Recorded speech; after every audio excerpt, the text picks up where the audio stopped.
Okay, fellas, try to help you any way I can. Where did everything kind of start to fall apart, in your opinion? Well, I mean, we gave up 14 points, and our defense hadn't given up anything. You know, that doesn't help matters, right? To start the game, kickoff return, and then a offensive touchdown. So that doesn't help. But, you know, as I've said to you guys before, our margin for error right now is not very big. So, you know, it's 14-10. We, whatever you want to call it, block a punt, or the guy drops the snap because he's worried about it. Whatever it is, we have a chance to have the ball at 14-10 on the whatever yard line that was, 20-something. And they call us offsides. So that's kind of like the margin for error. Every football game takes on a life of its own. If there was a critical point, I mean, you can't say that you can give up a kickoff return for a touchdown and a non-offensive touchdown and think you're playing well, but we have an opportunity to go back and seize the lead at that point, and that was kind of a margin for error. From there is where it turned, and that's where it took on a life of its own. We're not quite good enough yet to overcome that margin.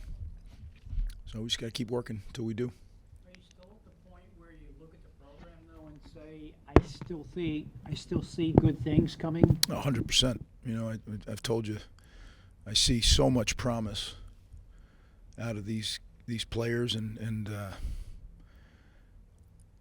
it's never a linear ascent when you're building a program, whether it's an individual or it's a program itself. It never goes like this. There's always ups and downs, and we'll just keep going. As long as you don't turn around and quit, you're fine. You'll get there. I have that confidence. What did you see from Gavin? Gavin was a little sped up tonight. And what do I mean by that? I'm not sure. I want to watch the tape. But he just wasn't as process-driven as he was a week ago. Now, some of that has to do with the defense, right? Some of it has to do with the run game a week ago kind of put us in better positions. But still, we didn't do a good enough job getting him ready. And because when he sped up, he wasn't as good as he can be. So that's part of it. Again, individuals and programmatically, it's not going to be he had a really fine game last week. You know, he took a step that way. Now, I really believe he'll go this way there's some lessons he learned in that game that I'm sure he'll never make those mistakes again. You know, the one interception he has Sean Ryan for a touchdown, right? He's got him beat by 3 steps, and he tries to kind of just lay it in there. And in one of the conversations we have all the time is you got to drive every ball. So, you know, it's the same old deal with your kids. You know, don't touch the stove, it's hot. Sometimes they got to touch the stove, and now they feel, okay, that'll never happen. It should never happen again. Greg, those self-inflicted mistakes, the offsides on special teams, the turnovers on offense, you know, you've talked about wanting to get better throughout the season. We're in mid-November, and those mistakes just keep happening. Yeah, the penalties, I'm not there with you on that. You know, the offside, we've had some issues this year. Tonight, that wasn't the issue on special teams. Turnovers for sure. You can't turn the ball over against a good football team and expect to win. Not fitting a kickoff return properly. That certainly is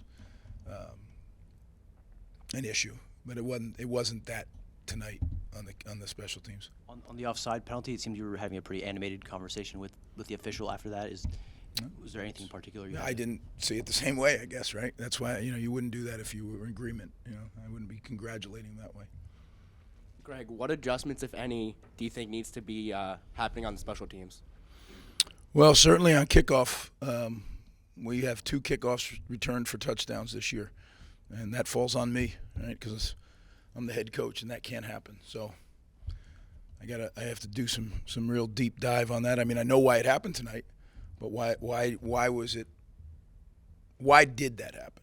You know, we know that could happen if you do what we did, and yet it happened. So that falls 100% on me. I'm in charge of all those things, and I didn't do a good enough job of making sure that we were doing the things that we needed to do to be successful on those teams. As long as you're in this division, you'll be measured up against Ohio State, Michigan, and Penn State. Do you think you've closed the gap on those 3 teams? I do. I think those teams continue to get better, though. I know they do. I mean, you remember Jim, they were ready to run him out of town a few years ago. And now he's about ready to go to the playoffs, right? He's got the showdown next week. And same could be said for James over there. You know, there was a time when all the writers wrote about was he's a 500. Well, now they've really improved. And Ohio State, they've been good for a while.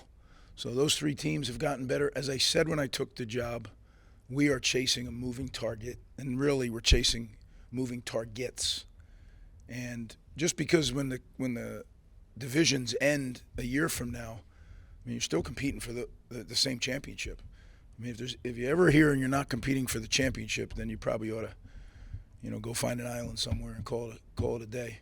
We'll be competing for the championship. I'm confident of that.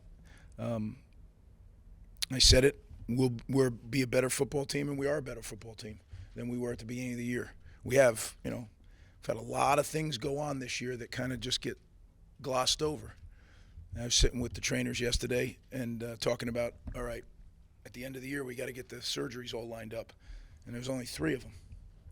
And I said, well, that's the best I can remember. He goes, yeah, Coach, because we had 11 of them since spring football. 11 surgeries.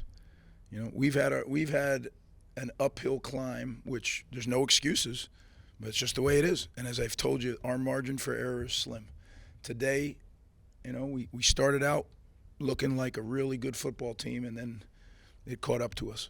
So we don't have right now as much as we need to get it done. We will. I'm confident. Seems like when the mistakes happen, they kind of just come in an avalanche. I'm wondering what the cause of that is. It seems like the team kind of unravels quickly. How do you stop that from happening? Well, you know what, Ben? I think it really has a lot to do with who you're playing. Like Penn State has improved. They may be the most improved football team in the Big Ten this year.